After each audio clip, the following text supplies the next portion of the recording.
À quelques jours d'un calendrier brûlant pour le FC Barcelone, l'actualité du club catalan oscille entre joie et inquiétude. D'un côté, l'Observatoire du football SIE annonce Lamine Yamal grand favori pour le Ballon d'Or 2025, une consécration historique pour le jeune prodige blaugrana. De l'autre, le Barça retient son souffle après la blessure de Fermín López, à seulement 10 jours du choc en Ligue des Champions contre le PSG. Entre projections statistiques et alertes médicales, le club vit une semaine décisive. Depuis le sacre de Rodri l'an dernier, la question se posait. Qui pour lui succéder? Deux noms revenaient sans cesse, Ousmane Dembélé, auteur d'une saison stratosphérique avec le Paris Saint-Germain, et Lamine Yamal, le prodige du Barça qui a enflammé la Liga. Avec ses 35 buts et 16 passes décisives, Dembélé semblait tenir la corde. Mais le SIE ne l'entend pas de cette oreille.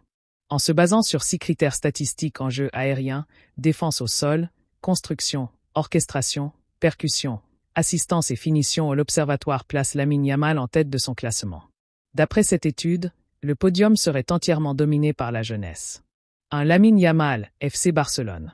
2. Kylian Mbappé, au Real Madrid. 3. Pedri, FC Barcelone. Un classement qui ferait du bien au Barça, qui verrait 2 de ses joueurs monter sur le podium.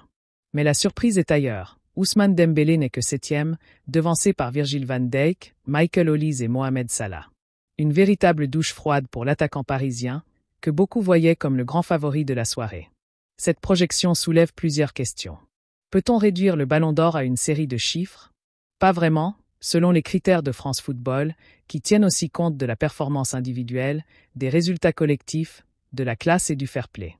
Autrement dit, même si les statistiques ne plaident pas en faveur de Dembélé, son impact dans les grands matchs, ses titres remportés avec le PSG et son rôle de leader pourraient bien renverser la tendance ce soir.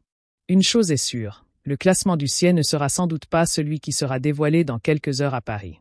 Mais il ajoute une dose de suspense et alimente les débats entre fans et spécialistes. Yamal deviendra-t-il le plus jeune Ballon d'Or de l'histoire? Dembélé réussira-t-il à confirmer sa saison XXL par une consécration individuelle? Réponse ce soir, au Théâtre du Châtelet. Quoi qu'il en soit, cette édition 2025 du Ballon d'Or restera déjà dans les mémoires pour l'intensité de son suspense. Entre chiffres et émotions, le football nous rappelle encore une fois qu'il est imprévisible, et c'est ce qui le rend aussi passionnant.